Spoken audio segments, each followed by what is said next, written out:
మీ ఎలాంటి వ్యాపార ప్రకటనలకైనా వెంటనే మా ఛానల్ సంప్రదించండి. నమస్తే. ప్రస్తుతం మన స్టూడియోలో ప్రముఖ ఆధ్యాత్మికవేత్త, జ్యోతిష్య వాస్తు పండితులు, లలితాదేవి ఉపాసకులు బ్రహ్మశ్రీ నానాజీ పట్నాయక్ గారు ఉన్నారు. గురుగారితో మాట్లాడదాం. నమస్కారం గురుగారు.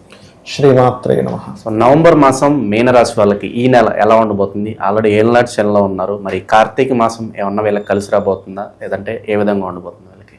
కార్తీక మాసం అనేది అందరికీ కలిసి వస్తుందండి, నాట్ ఓన్లీ మీన రాశి వారికి. అయితే మీన రాశి వారికి ఉన్న గ్రహస్థితి రీత్యా అసలు ఫస్ట్ వాళ్ళకి ఇన్సిడెంట్స్ ఏంటి, ఏ విషయాల పట్ల కొద్దిగా జాగ్రత్త వహించాలి అండ్ ఏ పరిహార మార్గాలు చేసుకోవాలి చూస్తూ ఈ విషయాలు చెప్తుంది. నేనప్పటికీ కూడా మా ఆస్ట్రాలజర్స్ ఏంటంటే అమ్మవారు పలికిస్తుందనే భావనలో ఉంటాం, ఏదో మేము చెప్తున్నాం అని ఫీలింగ్లో ఉన్నాం. అయితే ఇక్కడ ఏంటంటే మొట్టమొదటిగా వీరికి లగ్నంలో శని ఉన్నాడు. చాలామంది ఏంటంటే ఏమంటే ఎల్నాడు శని నడుస్తుంది కదా అనుకుంటున్నారు, కానీ ఆ శని వక్రించి ఉన్నాడు అనే విషయాన్ని మనం గుర్తించాలి. ఎప్పుడైతే వక్రగతిలో ఉన్నాడో ఇది కొంచెం రాహు వైపు వెళ్తున్నందుకు ఇన్వెస్ట్మెంట్స్ విషయంలో జాగ్రత్త పడితే సరిపోతుంది. ఈ వక్రగతి ఇంకో నెల రోజుల పాటు ఉంటుంది దాదాపుగా. అయితే ఇక్కడ ఈ శని ఇలా ఉండగా లగ్నాధిపతి పంచమంలోకి వెళ్ళినందుకు ఈ పంచమంలో 12వ తేదీ వరకు ఉంటాడు. నవంబర్లో 12వ తేదీ తర్వాత అక్కడే ఉంటాడు కానీ వక్రిస్తాడు. దీనివల్ల ఏంటంటే 12వ తేదీ వరకు వీళ్ళు తీసుకునే నిర్ణయాల్లో సరైన నిర్ణయాలు తీసుకుంటారు. ఏదైనా క్రియేటివ్ రిలేటెడ్ చేసేటువంటివి చాలా బాగుంటాయి. సంతానం కోసం చేసే ప్రయత్నాలు చాలా బాగుంటాయి.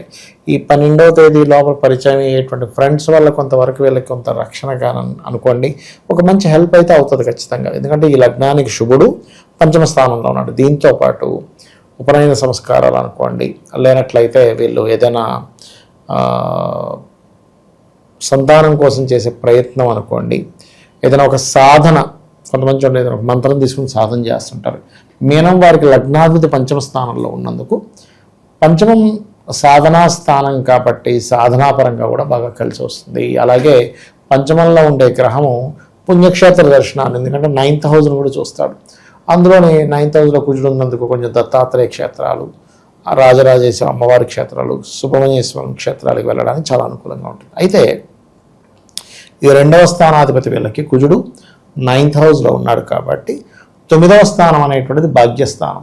కాబట్టి ఏంటి, వీళ్ళకి ప్రాపర్టీస్ మూలంగా ఏదైనా ఒక భూమి అమ్మడం మూలంగా, లేకపోతే తండ్రి గారి ప్రాపర్టీ ఏదైనా పొందడం మూలంగా, అయితే తండ్రి గారి ప్రాపర్టీ పొందడం కంటే కూడా ఏదైనా వీళ్ళకి ఏదైనా ల్యాండ్ పరంగా వచ్చే యోగాలు ఎక్కువగా ఉన్నాయి. ఎందుకంటే ఇక్కడ 12లో మరి రాహు ఉంటూ శని ఉన్నాడు కదా, కాబట్టి తండ్రి ప్రాపర్టీ విషయంలో ఏదో వస్తుందని పెద్దగా ఎక్స్పెక్టేషన్స్ పెట్టుకోకూడదు. కాకపోతే వీళ్ళకి ఎప్పటి నుంచో పలానా విదేశీ అవకాశం వస్తే బాగుంది అనుకునేటువంటి వారికి 1, 2, 29, 30 తేదీలు చాలా అనుకూలంగా ఉంటాయి చెప్పాలంటే. కాకపోతే 3, 4 తేదీలు మాత్రం ఎట్టి పరిస్థితుల్లో వీళ్ళు ఎవరికైనా మనీ ఇచ్చే విషయంలోని, ఏదో లాభం వస్తుందని కొన్ని ఆశలతో ఏదో చేసేటువంటి విషయంలో కొంత జాగ్రత్తగా ఉండాలనేటువంటిది మాత్రం చూపిస్తుంది. కాకపోతే ఈ ల్యాండ్స్ విషయంలోని, తండ్రి గారి విషయంలో కొంత ఘర్షణ వాతావరణం మాత్రం ఉంటుంది. ఎందుకంటే ఇక్కడ 2 డిఫరెంట్ యోగాలు ఉన్నటువంటి, అంటే డిఫరెంట్ ఎనర్జీ గ్రహాలు 2 కలుస్తున్నాయి భాగ్యంలో. భాగ్యం అంటే తండ్రి స్థానము, గురుస్థానం. కాబట్టి ఏంటంటే కొంచెం గురువులకి తండ్రికి వీళ్ళతో తెలియని చిన్న అగ్రెసివ్, కొంచెం వాళ్ళు వీళ్ళ మీద కొంచెం అగ్రెసివ్ నేచర్ చూపించడం. అదీ కాకుండా 17th నుంచి కుజుడు అక్కడే ఉంటాడు 1వ తేదీ నుంచి, కాబట్టి 17th నుంచి రవి కూడా చేరుతున్నాడు.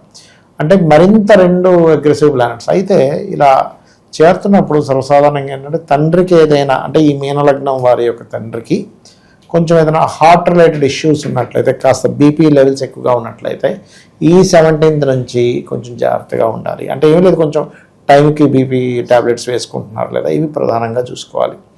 అలాగే వీరికి 2వ తేదీ నుంచి పర్టికులర్గా ప్లేస్ ఆఫ్ చేంజ్ లేదా ఇంట్లో ఉండకుండా రకరకాల ప్రాంతాలకు వెళ్ళడం ఇలాంటివి ఎక్కువగా చూపిస్తున్నాయి. మరియు కొంచెం మొండి ధైర్యంగా కొన్ని పనులు చేయడం, ఇటువంటివి బలంగా చూపిస్తున్నాయి వీరికి చెప్పాలంటే.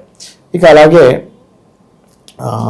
రియల్ ఎస్టేట్ రంగాల్లో వారికి, రైతులకి, అందులో ముఖ్యంగా ఆకుకూరలు పండించేటువంటి వారికి, లేదా వీట్ గ్రాస్ అంటుంటారు, గ్రాస్ త్రూగా మనం మెడిసిన్స్ చేసేటువంటి వారికి చాలా బాగుంటుంది. అలాగే లగ్నాధిపతి ఎప్పుడైతే పంచమంలో ఉన్నాడో, అది పంచమ స్థానం అనేటువంటిది మంత్రస్థానము, ఫ్రెండ్స్, ఈ స్థానాలతో పాటు కెరియర్ సంబంధించిన విషయంలో ముఖ్యంగా ఏదైనా క్రియేటివ్ ఫీల్డ్తో పాటు మెడికల్ స్థానంగా కూడా చెప్తారు.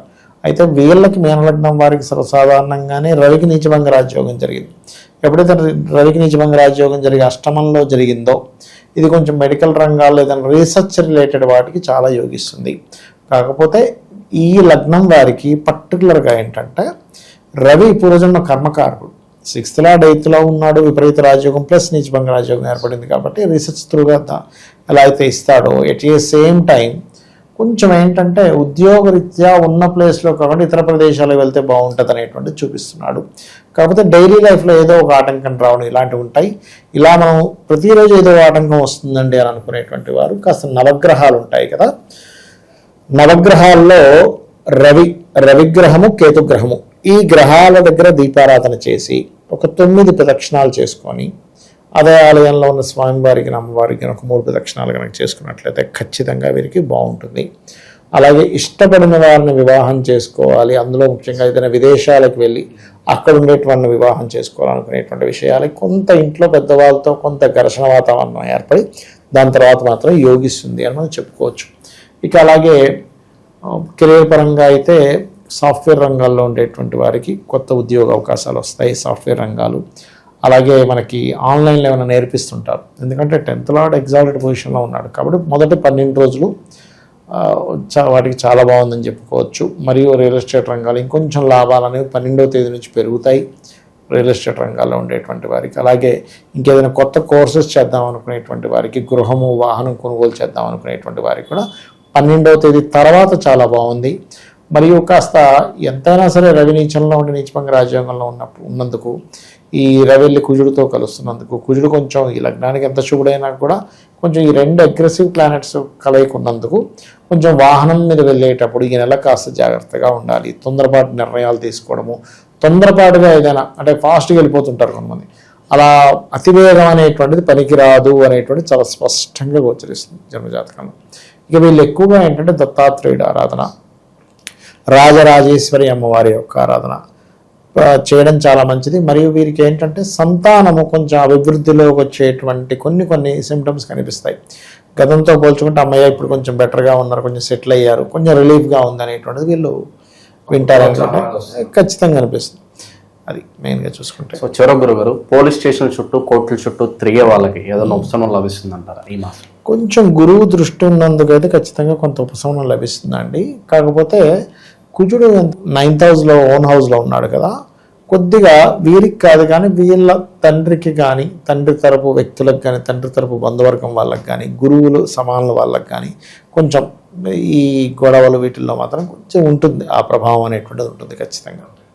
విశేషంగా కార్తీక మాసం కాబట్టి మీనరాశి వాళ్ళకి అందులోనూ ఏళ్ళనాటి శనిలో ఉన్నారు, ఏదన్నా పరిహారాలు ఉంటే చెప్పండి. మీరు చాలా మంచి పాయింట్ అడిగారు, ఎందుకంటే ఏళ్ళనాటి శని చాలా ముఖ్యమైనటువంటి అంశం ఇది. వీళ్ళు దీంతో ఎక్కువ సఫర్ అవుతుంటారు కాబట్టి నెయ్యి ఉంటుంది, ఆవు నెయ్యి అంటారు. ఆవు నెయ్యితో కార్తీక మాసం అంతా కూడా దీపం పెట్టడము, గోశాలకు వెళ్ళి గోవులకి బెల్లము అంటారు, బెల్లము తినిపించడము.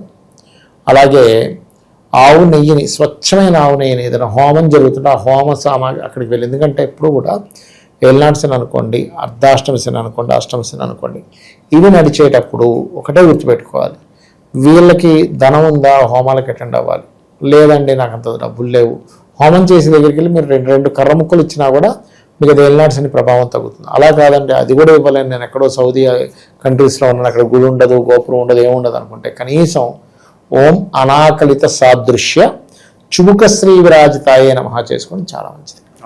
ఓవరాల్గా మీనరాశి వాళ్ళ పరిస్థితి ఈ నవంబర్ మాసం ఏ విధంగా ఉండిపోతుందో చాలా బాగా ధన్యవాదాలు. శ్రీమాత్రే నమః.